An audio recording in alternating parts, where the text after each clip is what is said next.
On my way here this morning, I left my office and went to get a sandwich quickly. I walked through the tunnel, through the Skyway to get a sandwich, and passed through the Hennepin County Government Center, which is a pretty normal thing for anyone to do. But that walk is never normal for me. It certainly hasn't been since 2003, because of that day, the whole building changed very much for many people. That was the day that Susan Berkowitz came into that building.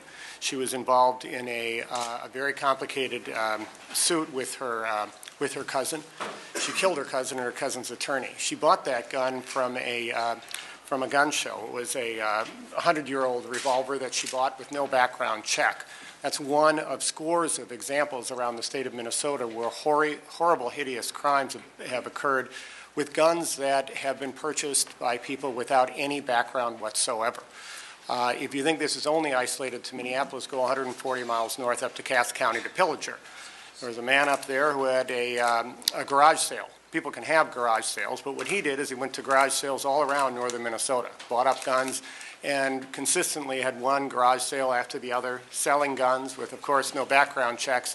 And our police have very strong reason to believe that some of the people involved in criminal activity in our city were getting guns there, and they were coming back and flooding the streets of Minneapolis.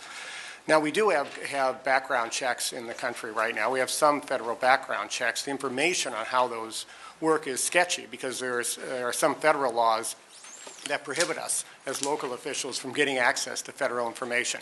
But we do generally know this. 2009 is a good year for the data that we have. There were about 150,000 people who were stopped with the background checks of that. That's about 1% of the people who bought guns who were prevented from doing it because of background checks. If you think about that, and you think about the fact that 40% of the people right now who are buying guns are not getting a background check, you can recognize that there is a common understanding across all ideologies that there are simply some people who should not own guns through the case of their mental illness, through the domestic abuse issues, and through multiple other issues. We've made a judgment in this country that some people should have background checks. The only issue at stake here is whether that's enforced universally or arbitrarily, so 60% of the people have background checks and 40% of them do not. Each of us bring our own personal experience to this issue. It's one of the reasons why this is obviously so difficult on so many levels and is so polarizing.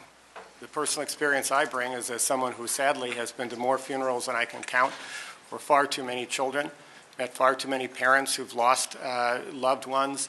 I've been to a lot of scenes where there's been a lot of death, and I don't naively come to you and say that passing this or passing any law here will solely be accountable for ending all gun violence in this country. Sadly, that's naive. It involves many different things: mental health issues, youth violence prevention issues, opportunity issues, poverty issues.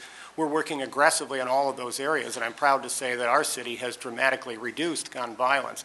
But I also know that sadly there are people in this state and in my city who have died at the hands of guns that have gone without any background check.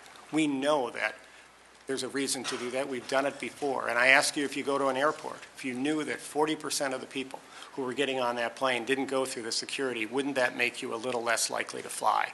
All we're asking at this is that background checks be applied universally and in the name of preventing gun violence, and in a strategy that I believe we can all unite behind. I ask you to support this provision in the bill.